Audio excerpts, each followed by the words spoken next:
अच्छा डॉक्टर नादा, अब जिस तरह अब आपने कहा कि क्यूटिकल्स को देखें, अब ब्लीचिंग भी हो रही होती है तो वो हैंड्स पे तो लग रही वो तो नहीं करनी ना, लेकिन वो आपकी इनेमल को भी डैमेज कर रही होती है, नेल इनेमल को येलो कर देती है क्या? To a certain extent, yes.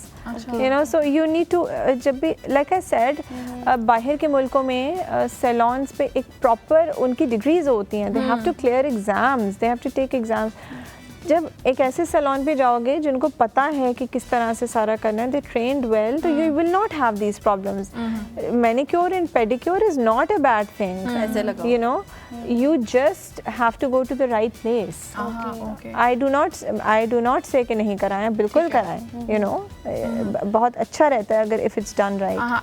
Usually जो हमारा concept होता है कि हमने moisturize करना है no matter what. तो do you think कि oils are a better option, जैसे almond हो गया, coconut हो गया, rosemary हो गया, तो कोई ऐसा कोई स्टैंडर्ड ऑयल है जो हम लोग हाथों और पाँव पे अदर देन अ मॉइस्चराइजर हम यूज कर सकें? We can absolutely use it. There's lots of them. Then again, it depends on what your skin wants. ठीक है.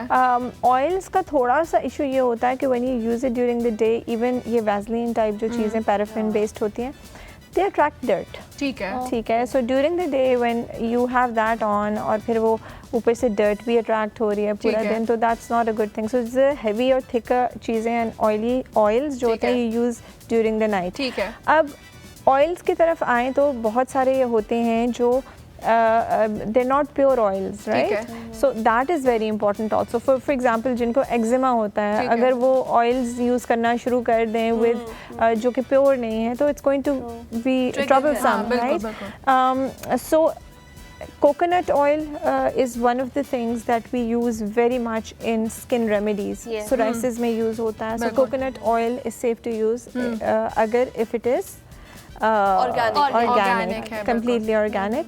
And I would suggest that you use those oils during the night. Don't use it during the day. Use a good moisturizer जो skin में absorb हो जाता है during the day, so it's not too irritating for you, you know. Another cocoa butter.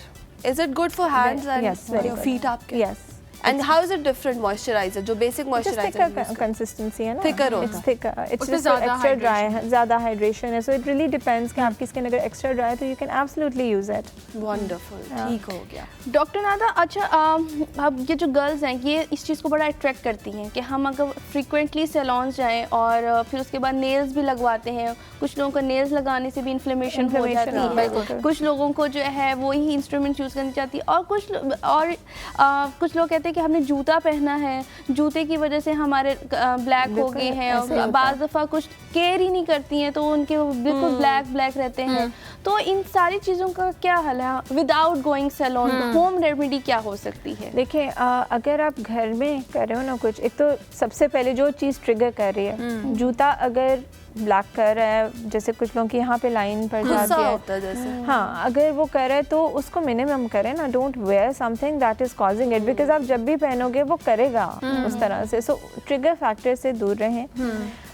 जैसे हम अपने face का ख्याल रखते हैं उसी तरह हम हाथों का भी ख्याल रखें. मॉइस्चराइज अच्छे से करें एवरी टाइम. अगर पानी से भी धो रहे हैं, जैसे वुज़ू में हम मोस्टली पानी यूज़ करते हैं, सोप तो करते नहीं हैं, तो ज़्यादा से ज़्यादा मॉइस्चराइज रखें इसको. इतना भी नहीं कि बिल्कुल ही वो मॉइस्चराइजर ऊपर फिसलने वाला लग जाए, पर इतना कि योर हैंड स्टे हाइड्रेटेड. और अगर कोई पिगमेंटेशन है तो होम रेमेडीज को तो I think herbalist will be able to tell you better, but I can tell you about serums. Vitamin C serum जो है वो आपके एंटी रिंकल्स भी है, वो कोलेजन भी बनाता है, वो आपके वो भी करता है बिटवीन 8 and 20% जो होता है दैट इज़ बेस्ट. इससे कम इससे ज़्यादा इज़ नॉट गुड. वो आप यूज़ करें, वो आपकी जो पिगमेंटेशन है उसको बेहतर करेगा. एंड देन अगर बहुत ज़्यादा दाग पड़ गए हैं तो देर आर ये जैसे AHA BHA बताया उन्होंने, you can use that once or twice a week also. अच्छा,